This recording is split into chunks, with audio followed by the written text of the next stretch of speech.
의외의 장소에서 만나게 된 이명규 씨. 그와 진득이 얘기를 나눠보고 싶었지만 쉽지 않았습니다. 교회 곳곳을 오가며 쓰레기를 치우느라 분주한 모습인데요. 어우, 안빨. 이제 한숨 돌리나 했더니 이번엔 앞치마를 메고 주방으로 들어섭니다.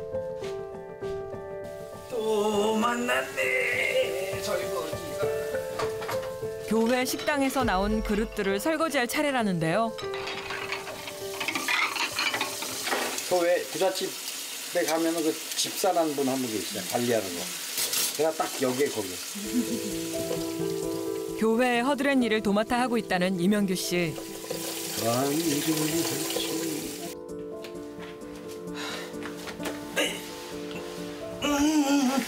물이 아직 있네. 환갑이 훌쩍 넘은 나이에 교회를 거처로 삼게 된 연유는 무엇인지 저간의 사정이 궁금하지 않을 수 없습니다. 찜질방에서 이제 외상을 한 보름 하니까 사장이 바깥 보름, 입장료 보름 하다 보니까 내일부터는 외상 안 되니까 이 돈을 갚고 들어와서 자라. 그러니까 깜깜한 거야. 뭐 공원에서 자게 생겼어. 그래서 처음으로 나한테 신세 짓는 후배 탤런트들 진짜 많이 졌거든. 20몇 년 동안 한 번도 연락 안 하다가 이건 도저히 안 되겠어. 사람이 지분이 있어야 될 것 같아서 이제 좀 이렇게 도움을 받으라고 가는데 그날이 일요일이에요. 마치 아무도 없어. 녹화가 없어. MBC가 그때. 그래서 지하철을 타고다 이제 전도사님을 만난 거지. 거리를 전전하던 시절 우연히 교회의 도움을 받게 된 이후 지금까지 그 인연을 이어오고 있다는데요. 뒷정리를 말끔히 끝낸 이명규 씨. 볼 일이라도 있는지 거리로 나섭니다. 대체 어디로 가려는 걸까? 하염없이 발걸음을 옮기는데요. 발 안 아프세요? 다 왔습니다. 다 왔어요? 네. 1시간 남짓 걸어서 도착한 이곳은 대체 어디일까?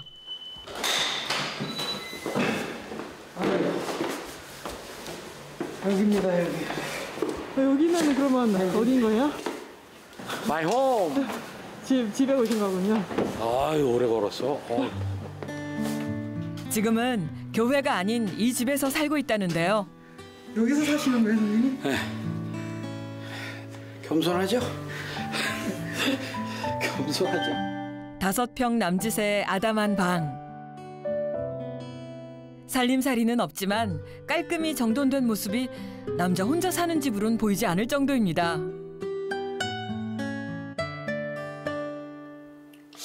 좁다고 생각할 수도 있는데 그냥 자기가 그거를 계속 왜 이렇게 좁지 하면 진짜 좁아 보이는데 나는 이 정도면 넓어 그러니까 뭐 괜찮더라고.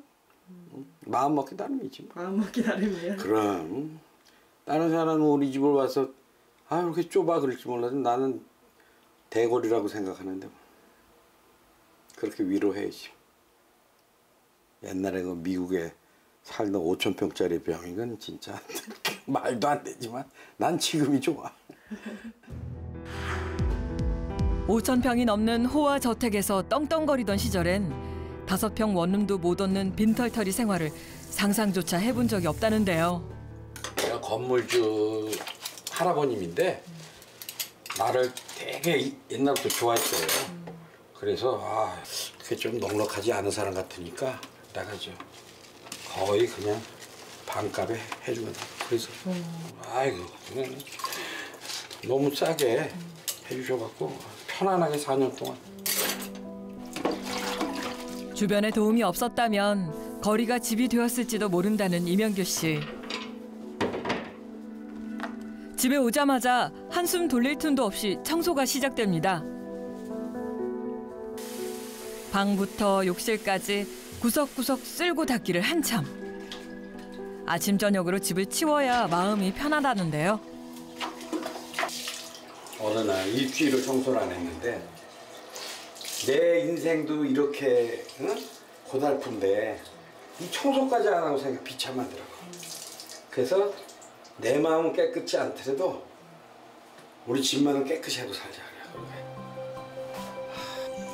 고달픈 삶을 잊기 위해 시작한 청소는 이제 그의 일상이 되었습니다.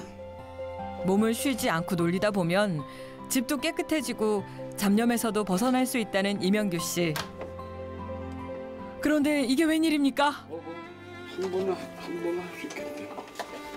한 번이 아니라 두세 번도 하겠는데요? 선생님 세제 너무 많이 넣으시는 거 아니에요? 나는 원래 그렇게 나. 왜요? 그래야 좀 잘 빨려.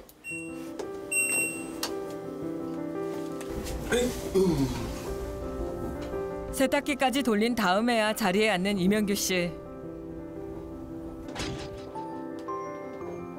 그런데 무슨 생각을 하는지 한참 동안 침묵이 이어집니다.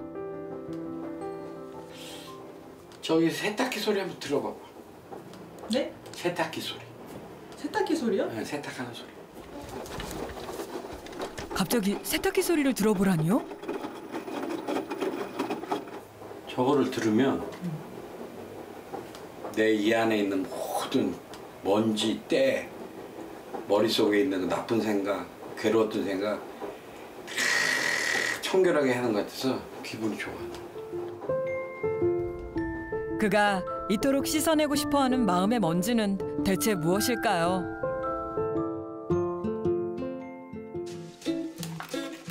오늘 저녁은 교회에서 얻어온 반찬으로 차렸습니다. 국이 없는 게 좀 아쉬운데요. 아, 일 오늘 하루 종일 그렇게 하시고 이 정도도 괜찮으세요? 딱 좋아요. 딱 좋아요. 나쁜 걸 안 먹으니까 술, 담배를. 뭐 다 읽고 모든 거 다 읽고 밤에 잠이 안 와. 그러니까 소주를 한 병 먹으니까 잠이 싹 와. 이거구나 바로. 근데 갈수록 소주 한 병 갖고 안 돼. 두 병, 세 병 하다 보니까 알코올 치매가 걸려. 알코올성 치매라고요? 할머니, 할아버지들이 기억 못하고 집도 잃어버리고 그러잖아. 똑같아. 술을 먹으면 정신이 하나도 못 가. 어떤 때는 자고 일어났는데 파출소야. 와, 술 끊기 잘했지. 잊기 위해 술을 마셨지만 술 때문에 잃은 게 더 많다는 이명규 씨. 그냥 이혼하니까 모든 게 다 끝난 거예요. 그러니까 나 다 포기해버리고 아버지가 물려주신 강남의 그 건물 93년도 정도에 165억 엄청난 돈이 있고 93년도에 165억. 이혼 후 미국에서 사업을 시작하며 초호화 생활을 했지만 허랑방탕한 생활의 끝은 빚더미뿐이었습니다. 가족도 재산도 날려버린 공허함을 잊기 위해 마셨던 술. 끊임없이 구설수에 오르던 그는 극단적인 생각까지 했다는데요. 그 와중에서도 기도를 했어요. 뭐라 했냐면 하나님 제발 내일 아침에 난 눈 뜨게 하지 마시고요. 그냥 무서우니까 난 그냥 이렇게 자다가 죽겠어요. 소원입니다. 그러고 잤어요. 얼마나 괴로우면 눈 뜨는 순간부터 괴로움이 시작해요. 그 심정 모르실 거예요. 아마 고생 안 하세요. 아무리 후회하고 한탄해봐도 돌이킬 수 없는 건 있기 마련이죠. 누구나 가슴에 품은 여행지 하나쯤은 있기 마련이죠. 보라카이는 임성은 씨가 가슴에 품은 첫 여행지였다고 합니다. 하지만 지금 성은 씨에게 보라카이는 여행지가 아닌 일상의 공간입니다.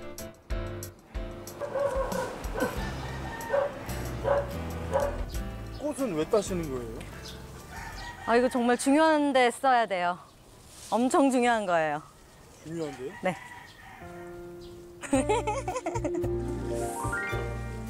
향기롭고 싱그러운 꽃바구니를 들고 어딘가로 향하는데요.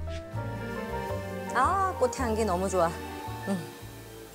되게 제일 중요한 작업하고 있어요. 왜냐면 손님이 처음에 딱 들어오자마자 이제 느끼는 거니까 오, 나를 위해 준비했어. 이거잖아요. 네. 그래서 굉장히 이게 중요해요. 스파 운영 원칙 중 첫 번째는 고객에게 좋은 첫인상을 남기는 것. 문을 들어서는 순간 환대받는 느낌을 받을 수 있도록 신경을 쓴다고 합니다.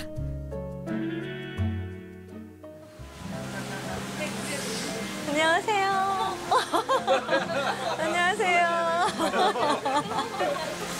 어떻게 스파는 만족하셨나요? 네, 가고 싶지가 않다니까 지금. 아 진짜요? 가기 오늘 마지막 날인데 안 가고 싶어요. TV에서 많이 봐가지고 어렸을 때부터 영턱스쿨로 많이 와가지고 그래서 제가 꼭 오자 그랬어요. 팬이어가지고. 네, 반갑습니다. 우리 신랑 인증샷 한번 찍어. 이쪽으로 오세요. 하나, 둘, 셋. 다시 한번.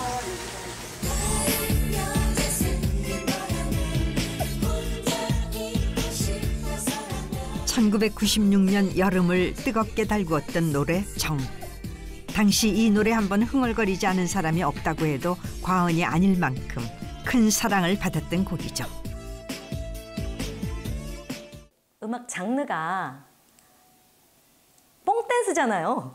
그 뽕댄스에 춤, 필, 이 느낌 좋은 애들이 막 그루브 타면서 춤도 기가 막히게 추고 거기에 고난도 그런 기술도 하고 힙합에 어린애들 그 못난이 삼형제 같은 그런 느낌. 네.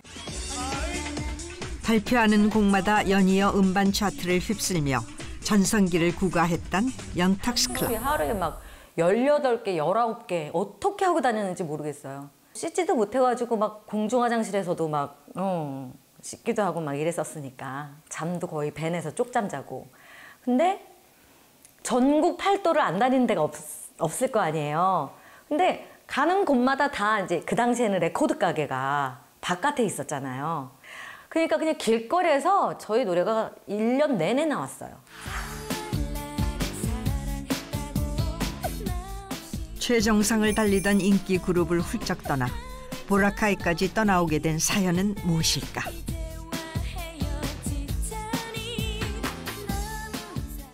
보라카이는 이제 솔로 활동 끝나고, 네, 마지막 앨범 활동 끝나고 좀 10몇 년 동안을 또 활동을 했었으니까 저도 좀 많이 지쳤죠. 그래서 우연치 않게 놀러 온 곳이 보라카이였어요. 그때 이제 한 6개월 정도 좀 쉬다 갈까? 네, 그래서 오게 됐죠. 지친 마음을 달래기 위해 잠시 찾았던 보라카이.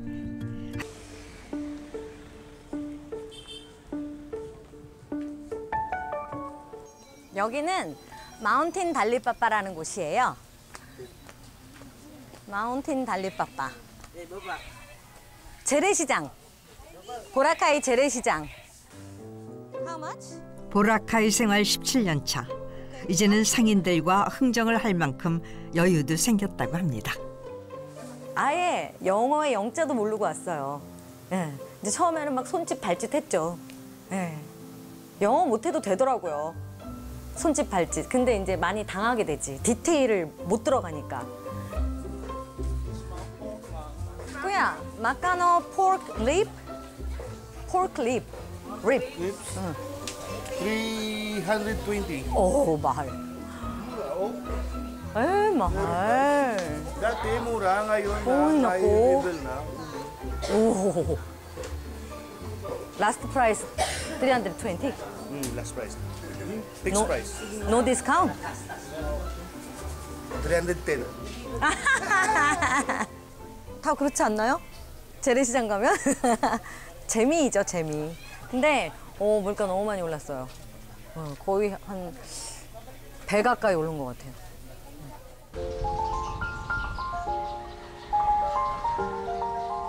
그날 오후 장바온 재료들로 요리를 시작하는 성은 씨. 웬만하면은 사 먹지 않고 직접 요리해 먹는다고 합니다. 수파의 주방을 따로 만든 이유도 이 때문이라고 해요. 우리 직원들 힘쓰는 일을 하기 때문에 잘 먹여야 돼서 네.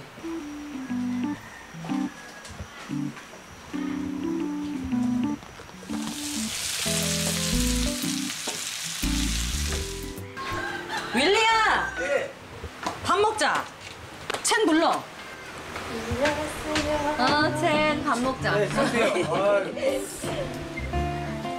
어때? 오징어가 다시 살아나면 맛있어. 싱싱해?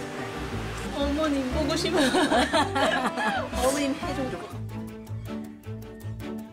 식사를 마치고 잠시 쉴 법도 하지만 바쁘게 움직이는 성은 씨. 잘 만들었네. 잘 만져도 돼요. 이걸 여기까지 하지 그랬어. 여기까지. 슈퍼 곳곳을 다니며 현재 상태를 꼼꼼하게 점검을 한답니다. 야. 아, 그거 때문에요, 사장님. 여기 때문에. 그러시면 이거 아. 때문에요. 근데 에어컨은 지금 다 새로 갈아가지고. 애썼어. 애썼어. 아이고. 그래가지고 손님은 시원하게 이제 마사지 받고 가셨지? 네. 컴플레인 안 나고? 컴플레인 없어요. 어우, 좋았어. 좋았어. 잘했어. 이제 공사할 때 인부들이 한국 같은 경우는 손도 빠르고 굉장히 꼼꼼하잖아요. 여기 친구들은 이제 원체 덥기도 하고 그래서 그럴 수도 있는데 안 보고 있으면 일을 하는 척을 해요. 네, 땅을 파. 근데 이제 그 곡괭이 같은 걸로 이렇게 쿵쿵 찍고 있어요. 저 멀리서 이렇게 보고 있으면. 그리고 가까이 가서 보면 진짜 파는 게 아니고 하는 척을 하고 있어요. 그래서 초반에는 진짜 우와 당황스럽죠. 40여 명의 직원들과 종종 미팅을 갖는다는 성은 씨. 고민이야. 아, 그리고 전번에 그 조한이 그 컨디션 좀 여쭤보셔가지고 손 염색이 좀. How about your fingers? Is it okay? It's okay? Really? Yeah, we are just 트레이너잖아요. 컨디션 체크는 잘 해주고 있습니다. Good job, Renate. Why? 성은 씨의 다정한 말 한마디에 그만 눈물이 터지고만 직원. 성은 씨는 직원들에게 어머니와 같은 존재라고 합니다. So and then we just come back to really get to know and then we just Of course, we family. Don't cry.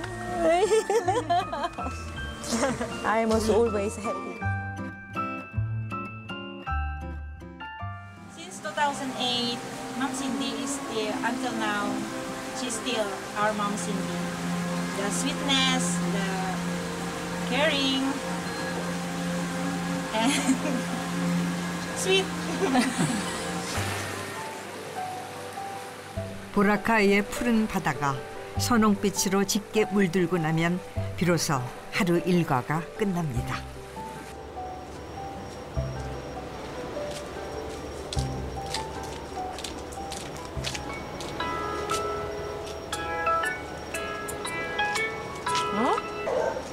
여보세요? 여보세요, 아빠? 어쩐 일이세요? 뭐라고? 아니, 어쩌다? 냉장고 뭐 만지다가 잘못 엎드려가지고 넘어져서 다쳤어. 아니.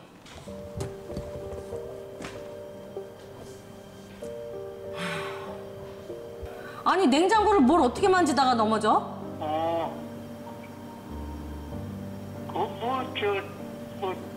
반찬 정리하다가 잘못 엎드려가 넘어졌다고? 아이고, 아빠, 엄마 좀 바꿔주세요. 네. 잠깐. 네. 엄마. 여보세요? 엄마. 병원은 가보셨어요? 괜찮아. 이제 뭐 좀 하룻밤 잡으면 괜찮겠지 뭐. 엄마 맨날 그러지 말고. 엄마는 맨날 그런 식으로 병을 키워. 응급실을 아니 일단 잡아 뭐야.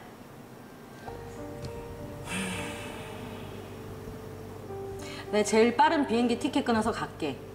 가서 체크 한번 하자. 엄마 그냥 이대로 놔두면은 또 하루 이틀 아니 그러면서 안 갈 거잖아. 오지 마.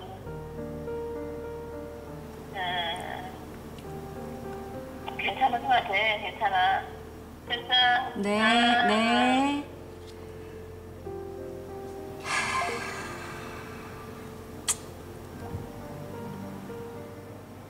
엄마가 파킨슨 병 때문에 이제 엄마는 앞으로 가고 싶은데 발이 안 떨어지고 엄마 발을 엄마가 밟기도 하고 그래서 이렇게 엎어지기도 하고 그게 좀 가끔씩 있어요.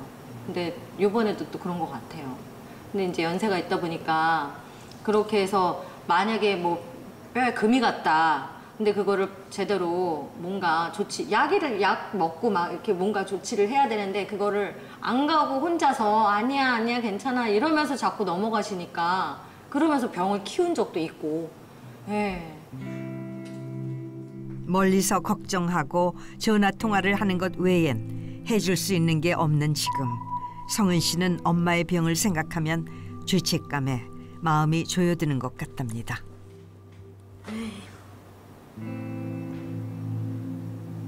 이렇게 건강한 적이 있었는데 우리 엄마 아빠 다.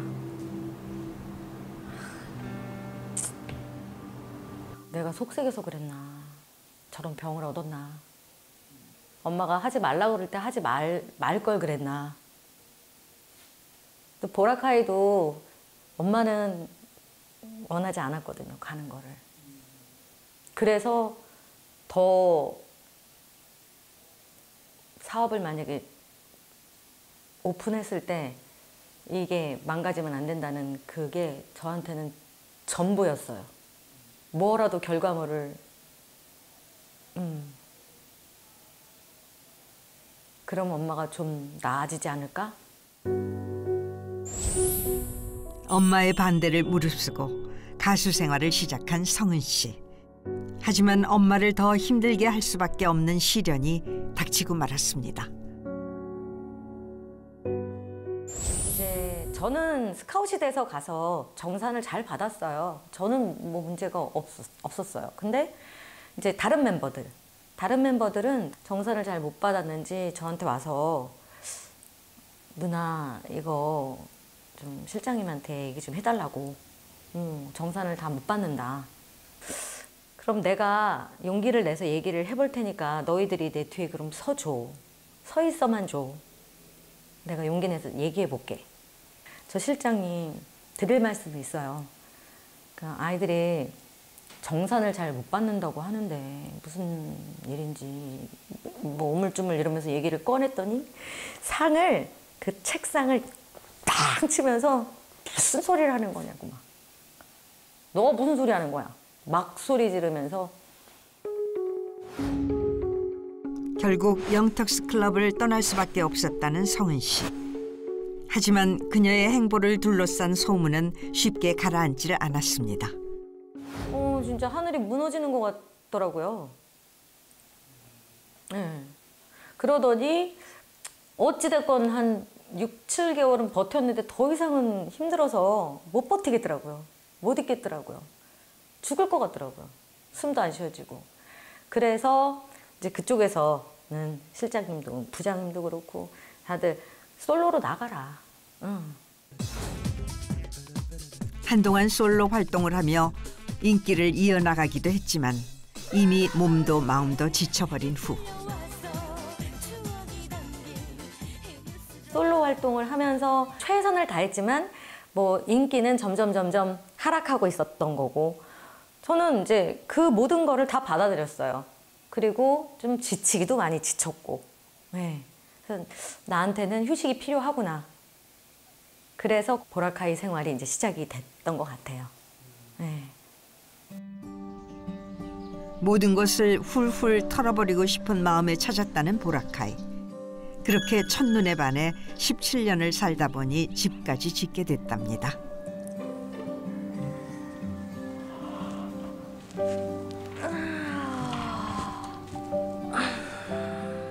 모처럼의 휴일. 성은 씨는 되도록 규칙적인 생활을 하려 애쓴다고 합니다.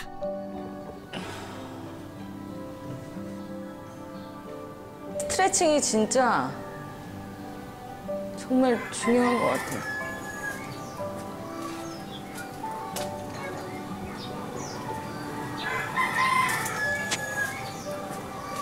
닭들이 엄청 울어. 아주 이놈의 닭들은 24시간 울어. 처음에 여기 와서 닭 소리 때문에 잠을 못 잤는데 이제는 뭐 자장가처럼 들려요.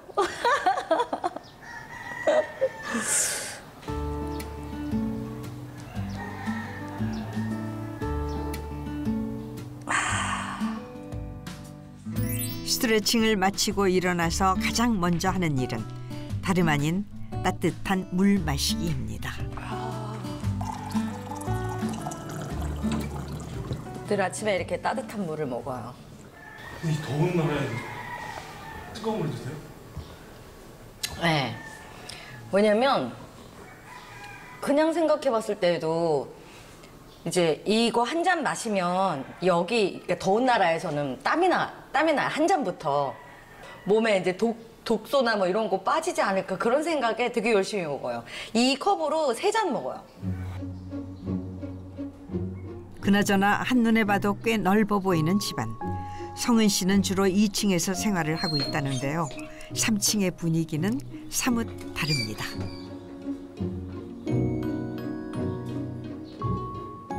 이거는 예전에 전 남편이. 네. 저기가 침실이었어요, 사실은. 여기가 침실이었는데 이혼하고선 같이 있었던 공간이 싫어가지고 그냥 저는 2층에서 생활해요. 잠도 2층에서 자요. 같이 있었던 공간이라 이제 별로 있고 싶지 않은? 그래서 그냥 어쩔 수 없이 샤워하고 옷 갈아입고 이럴 때만 여기를 쓰고 그리고 3층에는 거의 안 올라와요. 다이빙 강사였던 전 남편을 만나 보라카이에서 달콤한 신혼생활을 꿈꾼 것도 잠시. 아니 돈 못 써서 죽은 귀신이 붙었나 진짜 그 정도로. 돈을 뭐 환장을 하고 쓰니까. 뭐 한 2주 만에 1,500만 원씩 쓰고 오는데 구슬려도 보고 애원도 해보고 눈물바람도 해보고 내가 할 수 있는 모든 걸 다 했어. 그래도 이제 뭐 고쳐지지도 않고 고치려고 하지도 않고. 불과 결혼 생활 2년 만에 부부의 갈등은 시작되었답니다. 그렇게 7년을 고민하고 망설인 끝에 결국 이혼을 택한 성은 씨.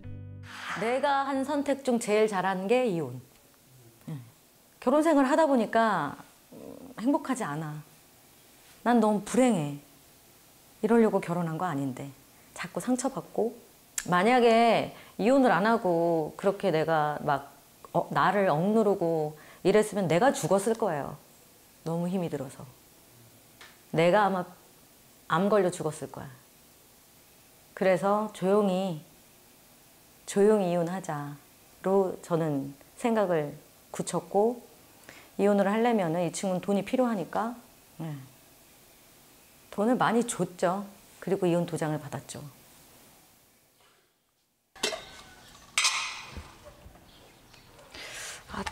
아침 식단이 너무 단촐하기는 한데 늘 그냥 이렇게 먹어요.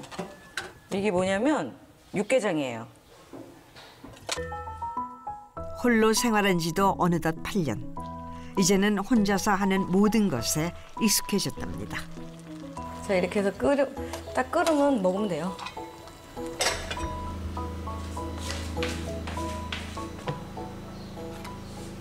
그걸 한 손으로 이렇게 수저로 이렇게 들고 오세요? 네. 보통 양손으로 들고 오는데 뜨거울까 봐. 이거는 오랜 노하우의 스킬이죠. 특별한 일이 없으면 대부분의 시간은 이곳에서 보내고 있다는 이미숙 씨.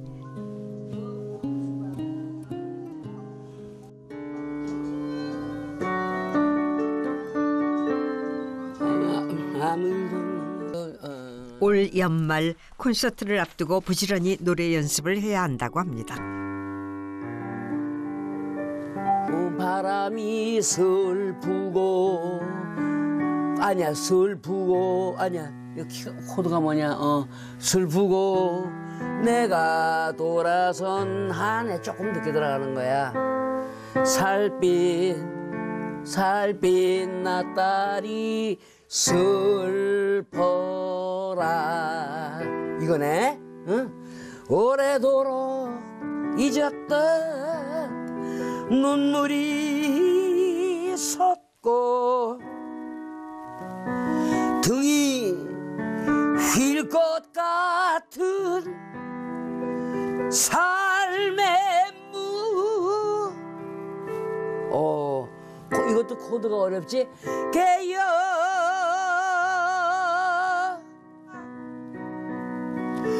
모두가 걸어가는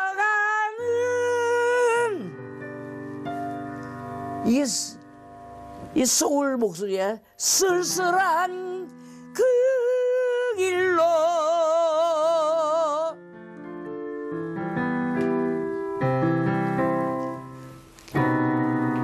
그 길로. 대마초 훈방 케이스 6년 쉴 동안도 그때도 정말 7시간씩 10시간씩 피아노 앞에 앉아서 그 많은 재즈 넘버 정말 히스토리컬한 전 세계적인 유명한 그 곡들을 외우고 했던 거야. 근데 안 부르면 누구나 잊어버려. 그래서 지금 몇 번 부르면 이제 생각이 나는 거예요. 네. 한동안 대중의 시선에서 멀어져 피아노 앞에 홀로 앉아 10시간씩 외롭게 노래를 부르던 시기가 있었다고 합니다. 가벼운 차림으로 아무도 모르는 아니야 틀렸네. 아무도 모르는 진정난 몰란내로 한 몸의 사랑을 받으며 인기 절정을 구가하던 순간 찾아온 비극. 다름 아닌 1975년 연예계를 강타했던 대마초 파동 사건이었습니다. 스페셜 그 미팔군 쇼를 갔다 오면서 그 같이 한 사람들하고 있었던 거지. 근데 이제 누군가 들어가서 누구도 있었고 누구도 있었다고 다 불었어. 거기에 임희숙이가 있었어. 그러니까 사실은 나는 자기들은 했어도 나는 입에 대지 않았거든. 근데 같이 있었는데 나 그런 거 갖고 안 하고 노래 잘하거든. 그런 거 안 하고도 난 노래 잘하는데 나는 내가 억울했어. 그래서 이제 엄마, 동생 둘, 선생님들, 방송국 분들, 우리 친척들 모든 사람들이 아우 저 녀석이 저게 노래 잘하더니 결과적으로는 그런 거에서 그렇구나. 이런 거는 좀 이렇게 감당할 수 없는 그런 억울한 거 있잖아. 왜 분하면 왜 아까 좌절도 제대로 안 되더라고. 6년간의 방송활동 정지. 설상가상 이혼까지 하게 되면서 그야말로 모든 것을 잃어버린 심정이었다고 합니다. 무엇보다 주위의 눈총이 그렇게 생각이 없느냐. 왜 결혼관이 없이 야단 많이 맞았어. 날 사랑하는 분들한테. 그러고 있던 자의 대마초 이러니까 이건 그만 살려는 뜻인가 보다. 참 살기 싫다. 현실 도피했지.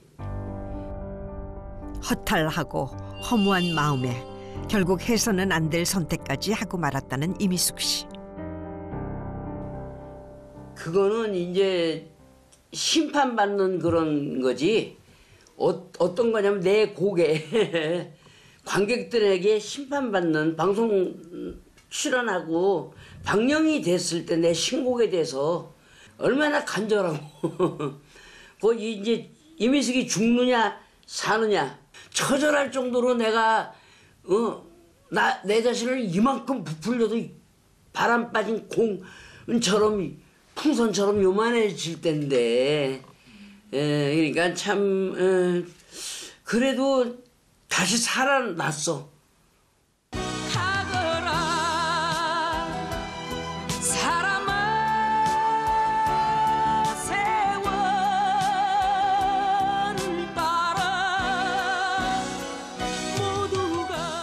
그렇게 10년 만에 가수 이미숙을 다시 정상에 우뚝 서게 해줬다는 노래 내 하나의 사람은 가고.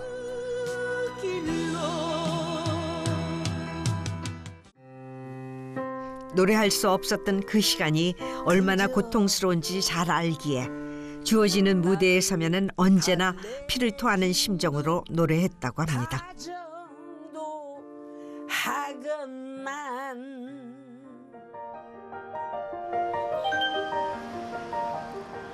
노래 연습을 마치고 운동 겸 산책 겸 동네에 나왔습니다.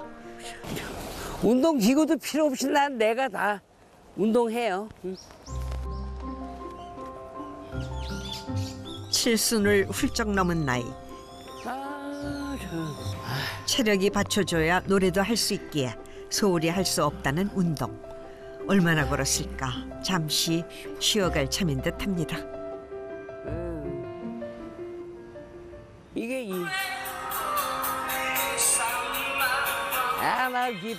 한숨 돌릴 틈도 없이 계속되는 노래 연습. They until forever. 안녕하세요. 네. LPC판에서도 뵙고. 아이 감사합니다. 노래 많이 호숙해 하시고. 네 감사합니다. 네.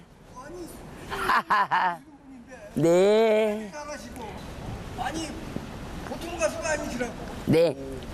벽이 한 몇 단은 높으신가? 감사합니다. 네 감사합니다. 건강하세요. 네. 저는 좋아하시는 분들이 사랑하는 분들이 너무 많아서 행복해. 그 알아주고 인정해 주시는 분이 멋있잖아. 감사하고 고마우니까 저도 이제 인생을 살 때에 그렇게 계속해서 하루하루 사는 거죠.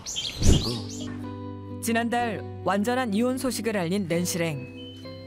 안녕하세요. 안녕하세요. 네, 여기가 제가 사는 집입니다. 제 가족인 한이 리키. 이제 낸시랭의 공식적인 가족은 반려견 하니 리키 두 녀석뿐입니다. 새로운 출발을 위해 최근 이곳으로 이사를 했는데요. 이거 보기는 되게 좋지만 뭐 제 집도 아니고 그 전에 살던 곳도 제가 좀 그 떠안은 사채 빚들이랑 그 빚더미로 보증금이 마련하기 어려워서 월세도 아니고 전세도 아니고 그냥 제 지인들이 되게 호의적인 분들이 계셔서 잠깐 비워진 집을 제가 살고 저번 집같이 누가 들어온다 그러면 저는 나가야 돼요. 야, 그럼 언제 나갈지 모르는. 몰라요. 네. 20년 가까이 유명 팝 아티스트로 활동해온 낸시랭.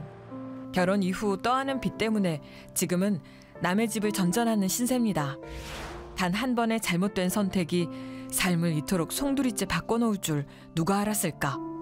제가 처음 만났었던 자리는 갤러리 관장님과 대표님과 그렇게 미팅들을 가지면서 만났었던 거라 당시 저는 완전히 믿고 있었고 혼인신고를 먼저 하자고 계속 그 부분을 쫄라서 처음에 저는 거절을 했었지만 결국엔 그 계속 반복되는 설득에 제가 그래 하고 처음에는 엄청 축하했죠. 누군지 모르니까 그냥 그냥 일반인이니까 얼굴이 알려진 분이 아니니까.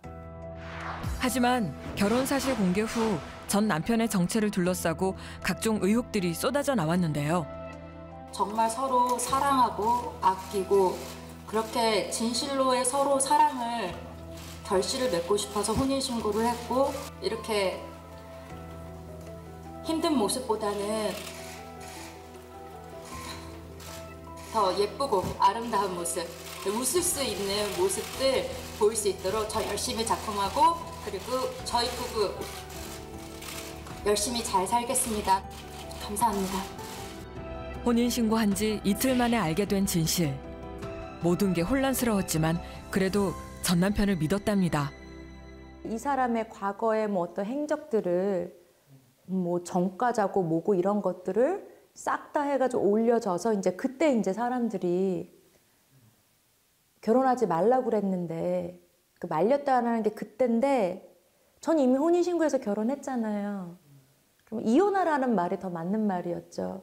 그때는 제가 다시 이미 결혼을 혼인신고를 하고 다 또 믿고 있는 상황이었고, 그래서 말한 것도 다 거짓말이라고 이게 다 억울한 상황이다. 막 그쪽 팀들이 조직이 있었어요. 그 한 사람한테 속은 게 아니에요. 그렇게 있다 보니까 그 말을 또 믿게 된 거죠. 그동안 쌓아올린 모든 것과 맞바꾸며 가정을 지키려 했지만 헛된 노력이었습니다. 결국 10개월 만에 파경에 이르렀는데요. 한 두세 달 동안 또 이혼을 한다 그러면 또 얼마나 또 그럴까라는 두려움도 함께 있었고요. 그리고 가정을 지켜보겠다고 하는, 이미 혼인신고는 됐으니 어떻게든 잘 해나가 보려고 당신은 바보같이 그렇게 생각을 하고 잘 살아보려고 했어요. 그 와중에도.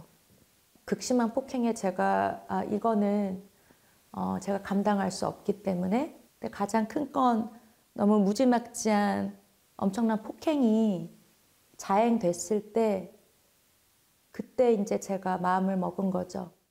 짧았던 결혼 생활 후 남은 건 빚더미뿐. 하지만 그보다 더 감당하기 어려웠던 건 마음의 상처였죠. 바르게 열심히 살자, 그렇게 제가 많이 얘기를 했으나 상대방은 저를 타겟팅한 자체가 그들의 조직과 함께 제 한남동 집을 갖고 1금융, 2금융, 사채까지 다 돈을 빼내서 자기네들이 쓰는 거였어요. 결론을 보니까.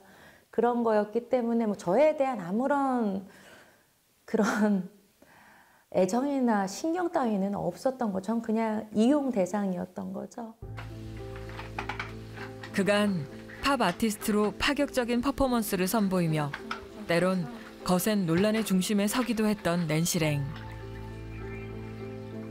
어떤 말에도 흔들리지 않고 늘 자신의 길을 가던 그녀였지만 아티스트가 아닌 한 여자로서 겪은 수많은 일들은 낸시랭을 무너지게 했습니다.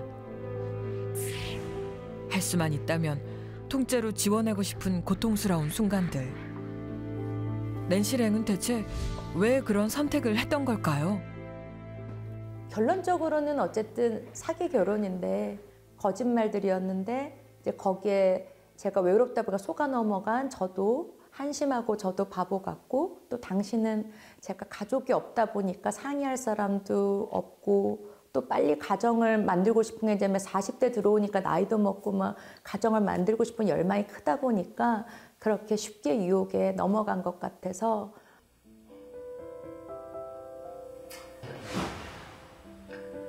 다 똑같을 것 같아요.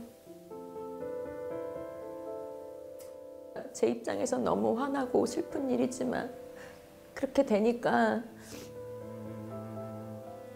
굉장히 어두운, 별도 없는 어떤 우주에 저 혼자 그냥 허공에 유영하는 듯한 그런 느낌을 받았어요.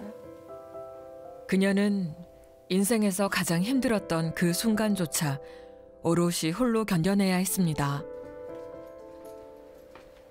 여기 사진은 저희 하늘나라 가신 엄마예요.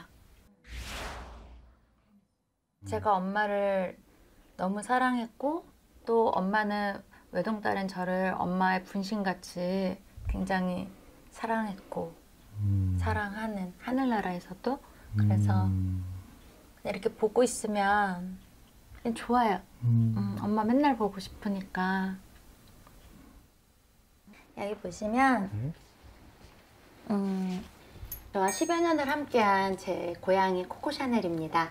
일단 제가 이렇게 반려견들이 외동딸이랑 항상 있었는데, 근데 저희 엄마가 이제 암투병으로 아프시면서 고양이를 못 키우게 하셨어요. 일본 전시를 가게 됐을 때 눈에 띈 수제 인형인데 너무 실제 똑같았던 거예요. 걔를 데리고 제가 대리 만족을 한 거죠. 보시면은 눈알이 플라스틱인데 많이 이렇게 스크래치도 가고, 그리고 이제 수염이 이제 거의 없었어요. 요거예요.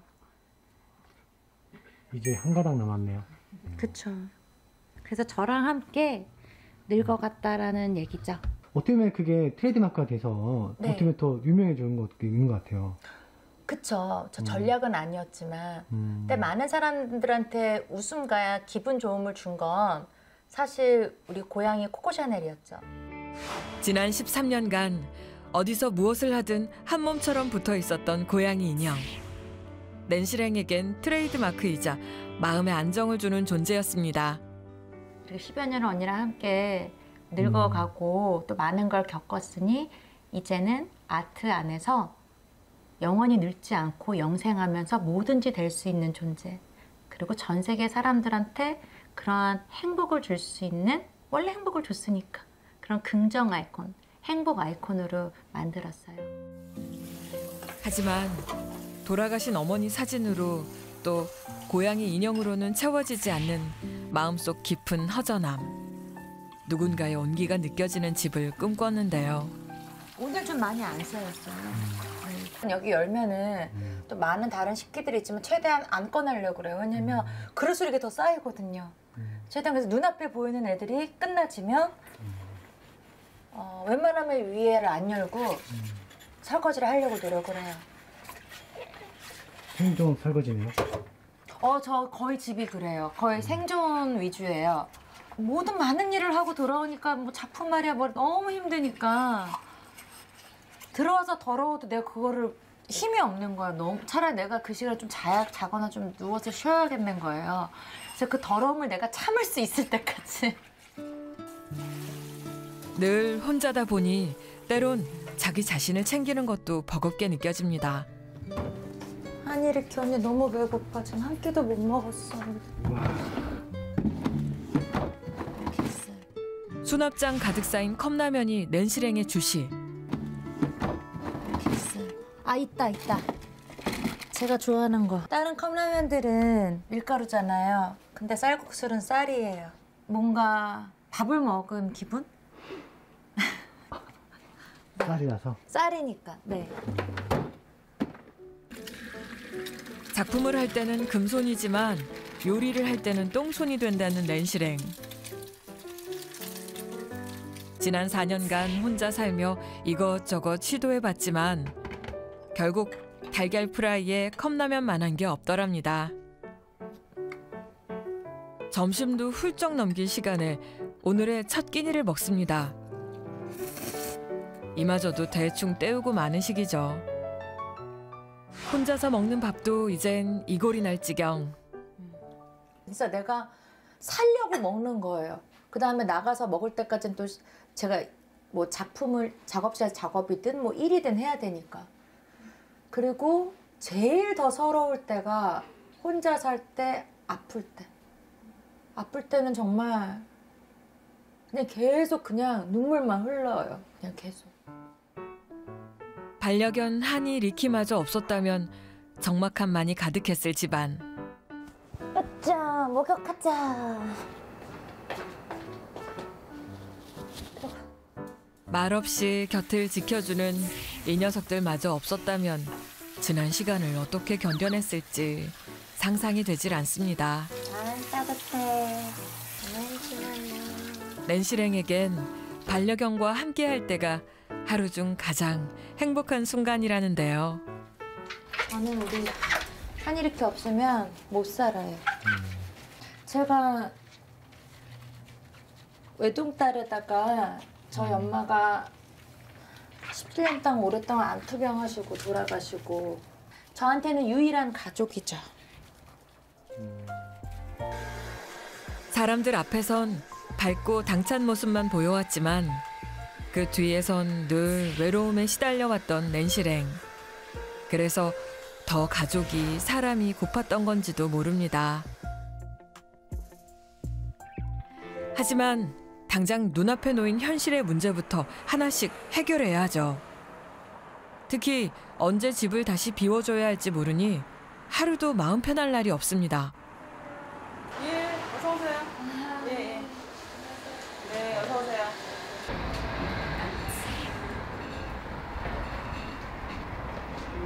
집 어디로 오셨나요? 일단 집을 알아보려고 하는데 네네. 금액대가 월세 제일 싼 게 얼마인가요? 20평대라고 해도 최소 전세 아파트는 5억 이상이에요. 네, 그리고 조금 금액을 줄여서 다가구 주택의 투룸 정도로 보신다면 혹시 보증금이 어려우세요? 없으세요? 보증금은커녕 달달이 사채 이자를 갚는 것도 허덕이는데 문제는 보증금이 미니멈 아무리 없어도 1,000원 해야 되고요. 한 2천에 한 80선 가능해요. 일단 제가 좀 대비를 해야 될 것 같아서 그러면 그 집을 한번 일단 보시겠어요? 투룸 정도?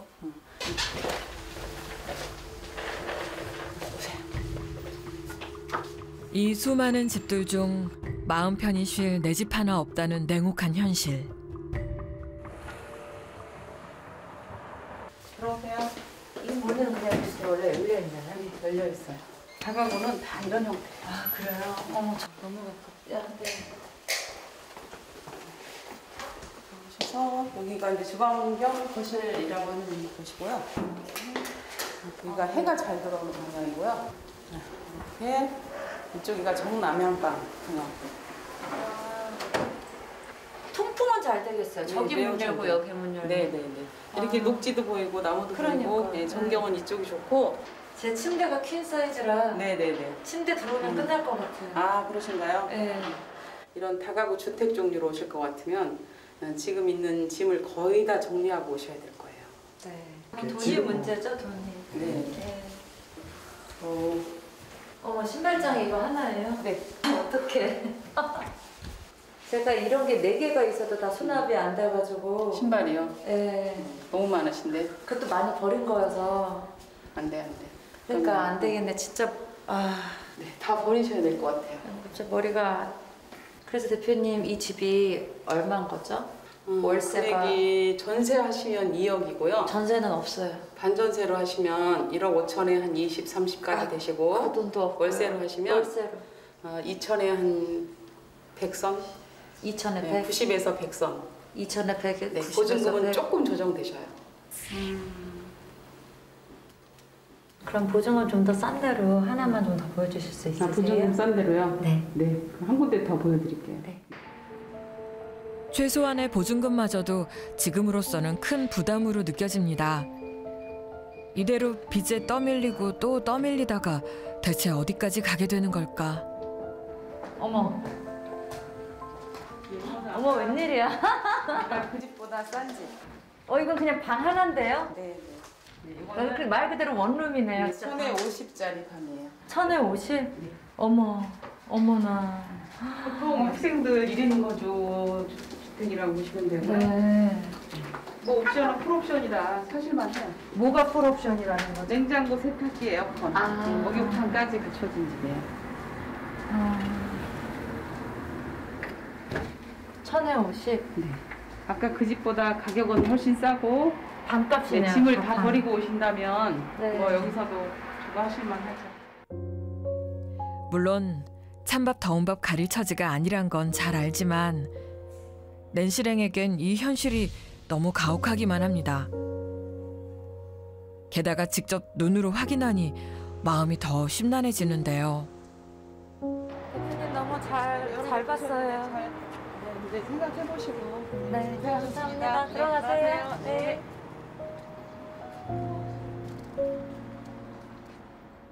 일부러 이렇게 좀 서울이랑 먼 곳에 이게 알아보면 좀 굉장히 쌀 거라고 생각했는데 그냥 현실이 이렇구나라는 거를 깨닫게 돼서 어떻게든 돈을 빨리 많이 벌고 모아야겠다라는 보증금을 마련해야겠다는 생각. 네.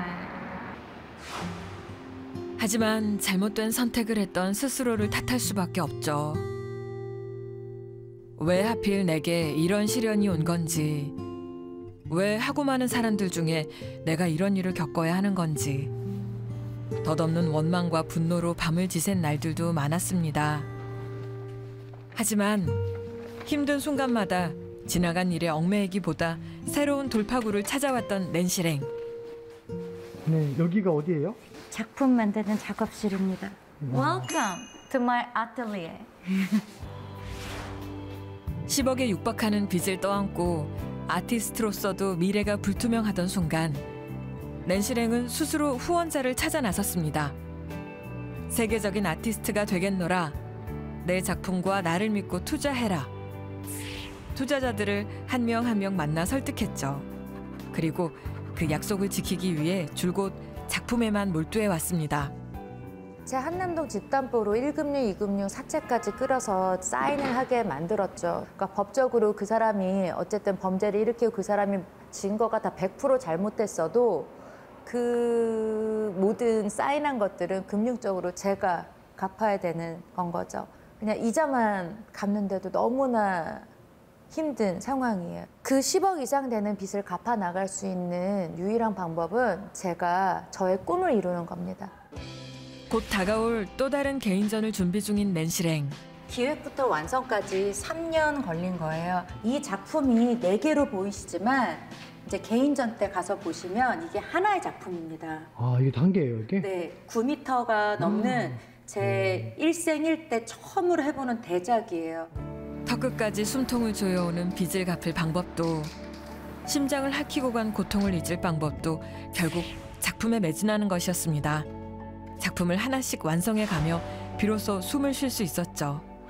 약간 비정형적으로 가고 싶은데 비정형적으로 안 나와질 때가 있어요. 오늘은 이렇게 해보도록 하죠. 자신만의 독창적인 방법으로 끊임없이 새로운 시도를 하는 낸시랭. 제가 겪게 된 건 그냥 한 여성으로서 너무나 비참하고 힘든 일이지만 또 한편으로 예술가로서는 굉장히 큰 자양분이 된다는 긍정적인 생각을 가지면서 계속 작품에 몰입하고 있습니다. 개인전까지 얼마 남지 않은 시간, 새로운 작품을 완성했는데요.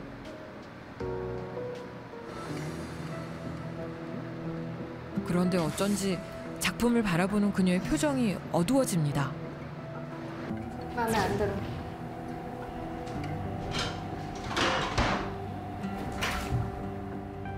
마음은 조급한데 작품이 원하는 대로 나와주질 않아 속상한 낸시랭.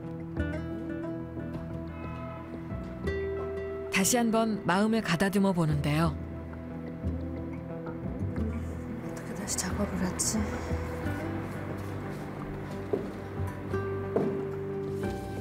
원하는 결과물이 나올 때까지 집요하게 반복되는 작업들. 적어도 낸시랭이란 이름을 걸고 부끄럽지 않은 작품을 세상에 내놓고 싶기 때문입니다. 가슴을 짓누르는 현실의 걱정을 잠시 잊고 작업에 열중하다 보면 밤을 새는 일도 부지기수죠. 여느 때처럼 작업실에서 밤을 새고 돌아온 날. 그런데 낸시랭이 이른 아침부터 분주합니다. 집안 곳곳을 살피며 물건들을 거실에 모으는데요. 하나같이 새 것처럼 깨끗합니다. 이 물건들을 왜 빼신 거예요? 아, 이제 짐 정리하려고 하다 보니까 정말 내한테 필요 없는 거는 그냥 없애야겠다. 있으면서 사용 안 하는 것들 그냥 아까워서 버리지 않고 있으면 공간만 차지하고 그러니까 나중에 필요하면 워낙에 다 오래된 것들이라 뭐 돈 모아서 사면 되죠. 틈날 때마다 안 쓰는 물건들을 과감하게 정리하며 살림을 최대한 줄여가고 있다는 낸시랭. 제가 항상 햇반만 먹잖아요. 그러니까 그래도 또 이 쌀, 밥, 햇반도 뭐 매일 먹는 게 아니어서 이렇게 멀쩡하다라는 걸.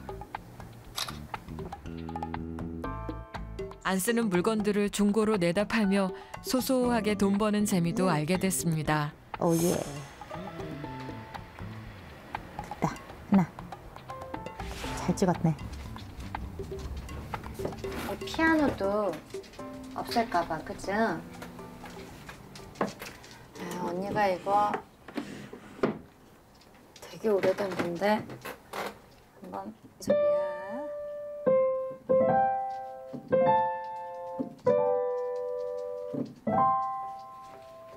아시다시피 제가 이 집에서 또 언제 어떻게 또 나가져야 되는 상황에 와지면 또 짐이 될 수 있으니까 지금 하나하나 그런 중고 시장에 내보내서 처리할 수 있을 때 처리하는 게 좋은 것 같아요. 오히려 돈 뭐 몇십만 원이라도 뭐 20, 30만 원이라도 그냥 현금을 받고 파는 게 현재 상황에서는 좋은 것 같아요. 하지만 손때 묻고 추억이 담긴 물건들을 정리하는데 어찌 후련하기만 할까. 부모님이 늦은 나이에 본 외동딸이라 더 귀하게 자랐다는 낸실행. 경제적으로도 풍족한 환경에서 아무런 걱정 없이 유년 시절을 보냈답니다. 사업가로 크게 성공했던 어머니에게 딸은 전부를 내주어도 아깝지 않은 존재였는데요. 엄마 살아계셨을 때도 계속 부유하게 살았죠. 엄마의 영향력으로. 그런데 대학교 4학년부터 대학원 때까지 한 3년 정도 걸쳐서 저희 집안이 완전히 이렇게 무너지면서 부터가 힘들어진 거죠. 지겹습니다, 병원. 재수부? 병마와 싸우면서도 늘 당당하고 꿋꿋했던 엄마. 그 모습을 간직해두고 싶었다. 저의 친아버지라는 사람도 이미 저 대학원 때쯤? 그때도 엄마 계속 암투병 중이셨는데 출근한 줄 알았는데 나가서 안 들어오셨어요. 그냥 그때부터 그냥 연락 끊긴 거예요. 근데 친척들이 아무도 저희 엄마 이렇게 이제 아픈데 아무도 와서 간병이며 뭐 돌봐주며 걱정해서 오는 사람들이 없었기 때문에 그래서 자연스럽게 결론은 제가 가장이 그냥 자연스럽게 된 거죠. 찰부지 부잣집 외동딸에서 하루아침에 가장이 된 낸실행. 당장 돈을 벌어야 하는 현실 속에서 낸실행은 아티스트로서 자신의 이름을 알리려 이영만리 타국에서 파격적인 퍼포먼스를 선보입니다. 이후 세상은 그녀를 주목했고 유명세를 타자 일이 밀려들었습니다. 어머니의 병원비가 급했기에 이미지 따윈 생각할 겨를 없이 돈 되는 일이라면 무엇이든 닥치는 대로 했었던 낸실행.